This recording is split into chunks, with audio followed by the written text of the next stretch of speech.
चुनाव के समय प्रधानमंत्री एक बार नहीं, 5 बार नहीं, 10 बार आएंगे, लेकिन वो बिहार के लिए नहीं आ रहे हैं, बिहार के भले के लिए नहीं आ रहे हैं, बिहार के विकास के लिए नहीं आ रहे हैं। वो भारतीय जनता पार्टी और एनडीए के लिए वोट मांगने आ रहे हैं। पीएम मोदी का कार्यक्रम हो रहा है, उस कार्यक्रम का खर्चा बिहार सरकार दे रही है, बिहार के लोग दे रहे हैं। मधुबनी में भी दिया, पीरो विक्रमगंज में भी दिया और अभी भी दे रहे हैं। 20 वर्षों से बिहार में एनडीए सरकार है और 11 वर्षों से वहां केंद्र में है। बिहार को क्या मिला? नीति आयोग से लेकर हर मानक में बिहार क्यों फिसड्डी है? अपराधी राज कायम हो गया है बिहार में, भ्रष्टाचार की भरमार है, गोलियों की बौछार है। इस पर भी आदरणीय प्रधानमंत्री जी बताएंगे। पीएम मोदी आ रहे हैं और इस पर तो हम लोग टीका टिप्पणी चल ही रही है। ये कोई पहली बार नहीं आ रहे हैं, पहले भी हम लोगों ने बताया है कि चुनाव के समय प्रधानमंत्री एक बार नहीं, 5 बार नहीं, 10 बार आएंगे, लेकिन वो बिहार के लिए नहीं आ रहे हैं, बिहार के भले के लिए नहीं आ रहे हैं, बिहार के विकास के लिए नहीं आ रहे हैं। वो भारतीय जनता पार्टी और एनडीए के लिए वोट मांगने आ रहे हैं और बिहार के लोगों के पैसे पर आकर यहाँ कार्यक्रम करेंगे। बिहार की गरीब जनता को वो क्या देंगे नहीं देंगे वो तो भविष्य की बात है, लेकिन ये बात तो सत्य है कि जो पीएम मोदी का कार्यक्रम हो रहा है, उस कार्यक्रम का खर्चा बिहार सरकार दे रही है, बिहार के लोग दे रहे हैं। मधुबनी में भी दिया, पीरो विक्रमगंज में भी दिया और अभी भी दे रहे हैं। जहां तक रह गई बात लोकोमोटिव फैक्ट्री की, तो भाई फैक्ट्री तो पहले से मढ़ौरा में है, कोई नया थोड़ी ना है। मढ़ौरा में जो चीनी मिल बंद है उस पर मोदी जी को बोलना चाहिए। जो वहां मॉर्टन टॉफी की फैक्ट्री थी वो बंद है, उस पर बोलना चाहिए। मढ़ौरा में एक तरह से पूरा एक छोटा मोटा इंडस्ट्रियल सिटी था, उस पर मोदी जी को बोलना चाहिए। और आज कोई पहली बार थोड़ी ना आए हैं, ये पिछले 10-12 साल से लोग यही देख रहे हैं। मोदी जी आते हैं, घोषणा करते हैं, होता कुछ है नहीं। मोदी जी को ये बताना चाहिए कि भाई वो दिन कब आएगा जब बिहार के बच्चों का पलायन रुकेगा। कम से कम इतनी फैक्ट्रियां कब लग जाएंगी कि बिहार के बच्चों को मजबूरी में 10,000 रुपए के लिए बाहर नहीं जाना पड़े। जिस तरह से मोदी जी गुजरात में बात करते हैं, उस तरह से मोदी जी जिस दिन बिहार में बात करेंगे उस दिन बिहार के लोग उनकी बात का ध्यान करेंगे, संज्ञान लेंगे। अब बिहार के लोग उनसे क्या उम्मीद रखते हैं? बिहार के लोग आज क्या उम्मीद रखें भाई? हर बार जब वो बिहार में आए या दिल्ली में बैठे, बिहार के लोगों की तो यही उम्मीद है कि भाई पिछले 15 साल से हम लोग मोदी जी के नाम पर वोट दे रहे हैं। भाजपा को, एनडीए को बिहार में हमेशा बड़ी बहुमत, 30 से ज्यादा सांसद भेजा गया है और इसी उम्मीद से भेजा गया है कि बिहार जो देश का सबसे गरीब और पिछड़ा राज्य है, यहाँ की भी स्थिति बदले, यहाँ पर भी बच्चों के लिए रोजगार हो, यहाँ पर भी फैक्ट्रियां लगे। सिर्फ गुजरात और महाराष्ट्र में फैक्ट्री न लगे और हम लोग के बच्चे गुजरात महाराष्ट्र में जाकर मजदूर न बने। बिहार के लोगों की तो यही अपेक्षा है, दूसरी कोई अपेक्षा नहीं है।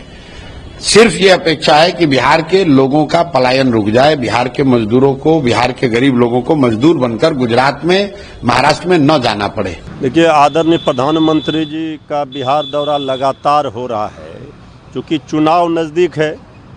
तो आदरणीय प्रधानमंत्री जी से लगातार नेता विरोधी दल श्री तेजस्वी यादव जी सवाल पूछ रहे हैं।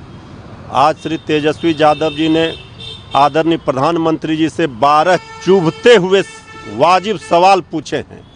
हम चुनौती देते हैं, हिम्मत है तो आदरणीय प्रधानमंत्री जी एक भी सवाल का जवाब दे दें। 12 सवालों का तो जवाब दे नहीं पाएंगे, एक भी सवाल का जवाब दे दें। इधर उधर की बात करेंगे, 2005 के पहले का कहानी बताएंगे। 20 वर्षों से बिहार में एनडीए सरकार है और 11 वर्षों से वहाँ केंद्र में है। बिहार को क्या मिला? नीति आयोग से लेकर हर मानक में बिहार क्यों फिसड्डी है? अपराधी राज कायम हो गया है बिहार में, भ्रष्टाचार की भरमार है, गोलियों की बौछार है। इस पर भी आदरणीय प्रधानमंत्री जी बताएंगे।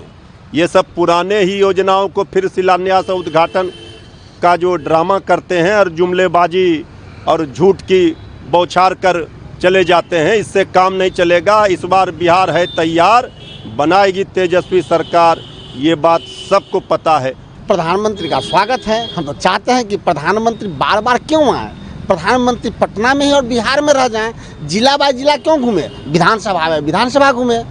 लेकिन प्रधानमंत्री तो ये बताएं कि उनके आने से पहले इस गुंडा राज में गुंडा गोलियों की धड़धड़ाहट से कैसे स्वागत करता है। पिछले बार आए थे तो बोर्डिंग रोड चौराहा गोलियों से धड़धड़ा दिया था, और इस बार आए हैं तो मुख्यमंत्री के प्यारे मंत्री, दामाद आयोग के राष्ट्राध्यक्ष, उन्हीं के घर पे गोलियों को धड़धड़ाहट हुआ। एयरपोर्ट के दीवार इस पार उस पार की बात है, तो प्रधानमंत्री इस गुंडा राज में गुंडे के स्वागत से ही क्यों आते हैं, जनता से क्यों नहीं स्वागत करवाते हैं। और आने के बाद ये तो बताएं प्रधानमंत्री जी, जो दीघा जिस वाटर ट्रीटमेंट का उद्घाटन करने वाले हैं, जिसको एनजीटी ने 50,000 जुर्माना लगाया है कि यह अवैध है, नदी के बेसिन में है, उसका उद्घाटन ही अवैधानिक है। तो प्रधानमंत्री रहते हुए अवैधानिक कार्यों, अवैधानिक संरक्षणों और गुंडा के संरक्षण में लिप्त हो गए हैं। वैशाली देवरिया रेल लाइन की भी आज उद्घाटन करेंगे, शिलान्यास करेंगे, साथ ही साथ 5700 करोड़ रुपए का भी घोषणा और शिलान्यास करेंगे। प्रधानमंत्री जी तो बताया ना कि पहला बार आए थे, बिहार के बोली लगाए थे, 1.25 लाख करोड़ की बात किए थे। वो पैसा अब तक खर्च हुआ कि नहीं हुआ। बिहार के तत्कालीन मुख्यमंत्री नीतीश कुमार जी जो आज भी हैं, पहले हमारे साथ, उन्होंने ही कहा था कि प्रधानमंत्री झूठ बोलते हैं, और ऐसे नहीं कहा था। बिहार सरकार के विज्ञापन के माध्यम से बड़े बड़े अखबारों में बड़े बड़े बैनर पोस्टर के साथ कहा था। तो प्रधानमंत्री और मुख्यमंत्री बता दें कि डबल इंजन ट्रबल इंजन क्यों हो गया।